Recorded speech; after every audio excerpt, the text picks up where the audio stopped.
kwa maneno ya utangulizi, na baada ya hapo aweze kumkaribisha Mheshimiwa Rais wa Jamhuri ya Muungano wa Tanzania. Mheshimiwa Makamu wa Rais, karibu.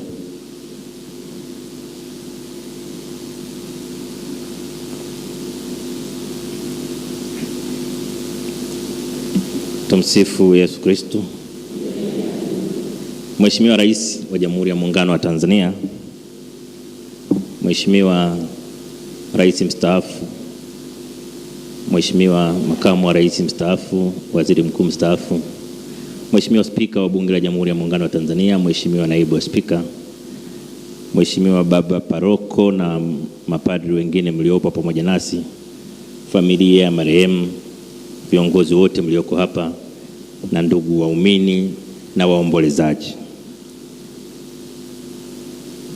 Mheshimiwa Rais, nitasema kwa kifupi kwa sababu mimi ni Mkristo Mkatoliki, na kule kwenye Ukatoliki kuna itifaki ya Katoliki ambayo inafundisha kwamba kama askofu yupo, naibu wa askofu haongei.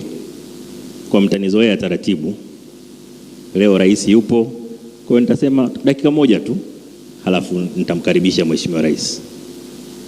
Mheshimiwa Rais, kwa kifupi sana niseme Jenista Joakim Mhagama amekuwa mbunge kwa miaka 25. Amekuwa naibu waziri kwa mwaka mmoja na waziri kwa miaka 10. Nataka niseme bila mashaka kwamba Jenista Mhagama kwa kipindi alichotumikia kama mbunge wa watu wa Peramiho, wananchi wa Peramiho hawana malalamiko juu yake. Mheshimiwa Jenista Mhagama alikuwa mtumishi wa kweli wa watu wake. Alikuwa mnyenyekevu na alikuwa anapenda sana watu wake. Kitu alichotanguliza mbele katika maisha yake ya kazi ni kuwatumikia wananchi wa Peramiho. Na hata alipopata nafasi ya kuwa waziri hakuacha kuwatumikia wananchi wa Peramiho, lakini vile vile aliguswa sana na watu wanyonge wa kawaida.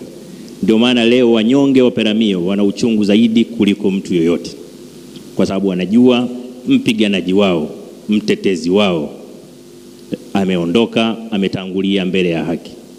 Ni ombi letu kwamba wapate mtumishi mwingine wa aina yake. Wakati tukitafakari kuhusu kifo cha Jenista, nikawaza sana, nikasema kama Mungu angeniambia niombe kitu kimoja tu, ningeomba kwamba wabunge wote wa CCM, wabunge wote wa nchi hii, madiwani wote wapende na kutumikia watu wao kwa kiwango cha Jenista Mhagama.